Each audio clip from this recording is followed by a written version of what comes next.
देखो यार भाई, इस टाइम ना हम एग्ज़ाम के अंतिम दौर में हैं, ठीक है।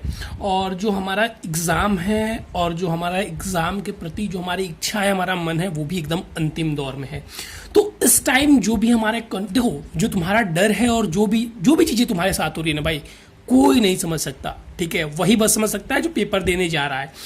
कुछ चीज़ें, कुछ टिप्स है जो मैं आपके साथ शेयर करना चाहूँगा, ठीक है, जिसको फॉलो अगर आप करें तो बेशक जो आप 110, 120, 130, देखो मेनली यही वाले परेशान है यार इस समय। 110, 120, 130, 125, 135 और 140, इसी के आसपास वाले परेशान हैं।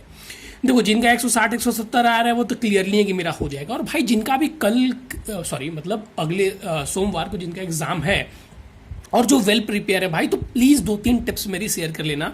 पहली बात भाई, जो तुम लो कॉन्फिडेंस में जा रहे हो ना, कि अभी भी तुमको ये नंबर देख के डर लग रहा है, और जो CHSL का कट ऑफ आया है कि जनरल का 157 चला गया है, ठीक है, उससे तुम बहुत ज़्यादा भयभीत हो रहे हो भाई, डर रहे हो भाई। तो एक बात पहले भाई तुमको गौर करना चाहिए और समझना चाहिए इस बात को कि सबसे पहली बात, CHSL में वैकेंसी बहुत कम थी, ठीक है। दूसरा पॉइंट अगर आप देखेंगे तो एक और भी वायरल हो रहा है, जिसको मैं ना के मतलब हल्का सा पॉइंट आउट कर देता हूं, जो कि पेपर वायरल होने वाला, कि पेपर लीक हो गया था। और तीसरी पॉइंट भाई और जाती है ना, कि CHSL में सबसे महत्वपूर्ण जो ये है कि वैकेंसी बहुत कम थी भाई, ठीक है। और अगर आप CGL की कट ऑफ की बात करोगे तो CHSL की कट ऑफ देख के देखो, क्योंकि अक्सर क्या होता है कि जो भी लोग CHSL देते हैं वो अक्सर CGL भी देते हैं, ठीक है। तो अप्रॉक्स 145 to 150 हमारा कट ऑफ 150 मान के आपको चलना है, सबसे पहली बात।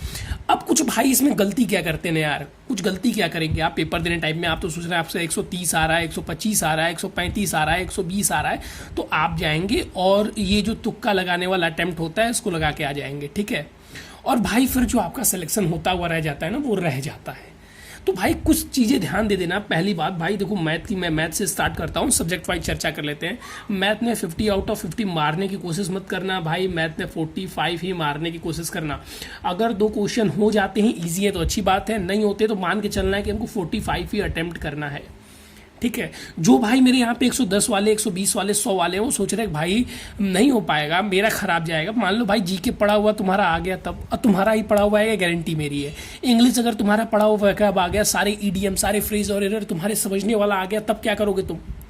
जो इंग्लिश और जीके तुम्हारा मार्क्स ले जाता था, ये तुमको मार्क्स दे देगा भाई। तो इसीलिए भाई पूरा कॉन्फिडेंस में रहना है, ठीक है।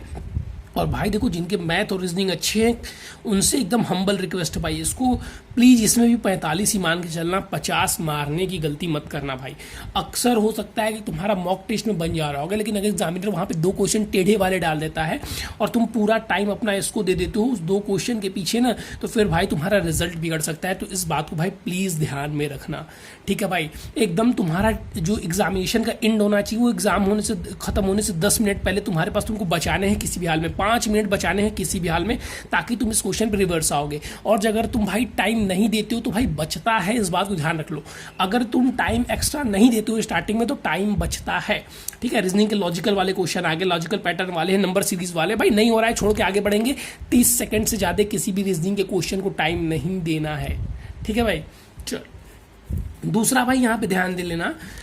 अब देखो कुछ भाई कहेंगे 30 सेकंड से मैंने ज़्यादा कह दिया, तो भाई अगर आ जाता है सर्कल वाला क्वेश्चन बैठाने वाला, तो उसमें क्या करेंगे भाई, उसमें तो टाइम लग जाता है। या भाई कोई ऐसा क्वेश्चन आ गया जिसमें टाइम लगने वाला होगा, तो भाई उसको लास्ट में करेंगे ना, क्योंकि तो क्वेश्चन कितना भी बड़ा हो देगा भाई 2 ही नंबर ना यार, इस बात को पॉइंट आउट करके रखना है, देगा 2 ही नंबर। तो सबसे पहले हमारा एक हार्ड के चक्कर में 2 ईजी वाला नहीं छूटना चाहिए, इस बात को बस ध्यान में रख के चलना है, ठीक है।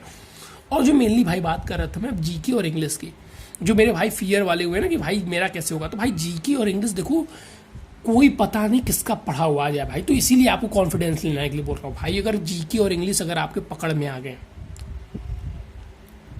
तो भाई फिर तुम हिला के पेपर आने वाले हो। 150 अचीव करना कोई बहुत बड़ी बात नहीं है, ठीक है। और भाई एक बात ध्यान रखना, ये 157 नॉर्मलाइज स्कोर है, तुमको जो टारगेट लेके चलना है भाई, देखो सिंपली अगर मान लीजिए आपके स्कोर 135 बन रहे हैं, ठीक है, 140 बन रहे हैं, 145 बन रहे हैं, भाई तुक्का लगाने की सोचना भी मत। एक बात ध्यान रख लेना भाई, मत सोचना। मान लो अगर 142 ही कट ऑफ चला गया, तब 8 नंबर 7 नंबर आपको मिल गया नॉर्मलाइजेशन में, तब और तुक्का लगाने से भाई मान लो वो 2 नंबर तुम पीछे चल गए, तो फिर भाई पछताओगे। तो मेरे हिसाब से भाई अगर आपके 135, 140, 145 अगर बनेगा तो भाई तुक्का लगाने की मत सोचना, ठीक है, क्योंकि देखो यार ऐसे होने वाला नहीं है, तुक्का से और चांसेस कम हो जाएंगे, बढ़ेंगे नहीं, इस बात को ध्यान रखना भाई, ठीक है। और दूसरी भाई जो अब 120 वाले हो गए, 100 वाले हो गए, ये भाई जो अभी भी परेशान है एग्जामिनेशन में, देखो भाई तुमको भी वेल कॉन्फिडेंट होके जाना है। हो सकता है कि मैथ के जो तुम क्वेश्चन, जिनका मैथ वीक है, मैथ के जो तुम क्वेश्चन सॉल्व कर रहे हो, वही क्वेश्चन जो सेट में अभी आज तुम सीख के जा रहे हो, वही मान लो कल पेपर में आ जाएगा भाई, तो तुम नहीं कर पाओगे, कर लोगे यार। तो कैसे कर लोगे? जब तुम्हारा कॉन्फिडेंस हाई रहेगा तब। दो तीन बातें भाई, अब अगर कल आप एकदम रिलैक्स मूड में रहिएगा, हल्की हल्की चीज़ें पढ़िएगा, जैसे सेंसेक्स पढ़ लीजिएगा, और जैसे जीके कुछ इंपॉर्टेंट टॉपिक जैसे जनगणना पढ़ लीजिए। फिर अगर आपको नित्य तो रिवाइज करना है, कर लेना है। कल मॉक बिल्कुल मत दीजिएगा, आज भी हो सके तो मॉक बिल्कुल मत दीजिएगा। 2-3 पॉइंट है भाई जिस पे गौर कर लीजिएगा, बहुत इंपॉर्टेंट होंगे, ठीक है। अगर आपका सेकंड शिफ्ट में पेपर होगा तो भाई एक भी किसी से पूछने की जरूरत नहीं है, पेपर हार्ड था, टफ था, यूट्यूब पे एक भी एनालिसिस देखने का कोई मतलब नहीं है। पहले शिफ्ट का देखने के बाद से आप क्या करेंगे यार, आधे एक घंटे का टाइम होता है, आपका पेपर खराब हो सकता है उससे, ठीक है। तो बिल्कुल ऐसा मत कीजिएगा। बस अपना सेकंड जिसका फर्स्ट शिफ्ट में उसका तो भाई ठीक है, वो जाएगा, आराम से चिल लोगे, कॉन्फिडेंस के साथ जाना है। और एक बार भाई पेपर देने से पहले ईश्वर का नाम जरूर ले लीजिएगा। बहुत बहुत आप सभी को बेस्ट ऑफ लक। आप सभी पक्का भाई पेपर फोड़ के आओगे, ठीक है। और भाई इस बार तुमको वैकेंसी एक लेके जानी है। और जो एक बात ध्यान रखना भाई, कोई जिसका भी कॉन्फिडेंस डाउन है ना, जो तुम पढ़े हो भाई ना, वो तुम्हारे दिमाग में स्टोर है, ये लिख के रख लो। जब तुम पेपर दोगे भाई, तुम्ही जब पेपर दोगे ना, तो वो सारी चीज़ें तुम्हारे दिमाग से निकल के आएगी और तुम पेपर सही करके आओगे, ठीक है। तो बेस्ट ऑफ लक भाई, फिर से एक बार कह रहा हूँ, एकदम 100% तुम्हारा पेपर इस बार सिक्योर है। जाओ भाई, दबा के आना। इतने महीने मेहनत की हो भाई, एक रात अपनी हिम्मत मत हारने देना, 1 घंटे में पूरा झोंक के आना है भाई। बहुत बहुत बधाई भाई, आप सभी को बहुत बहुत शुभकामनाएं। एकदम अच्छे से पेपर फोड़ के आइएगा भाई, बेस्ट ऑफ लक। एकदम ब्रेक अ लेग करके आना ही है, ठीक है। आप सभी को ब्रेक अ लेग।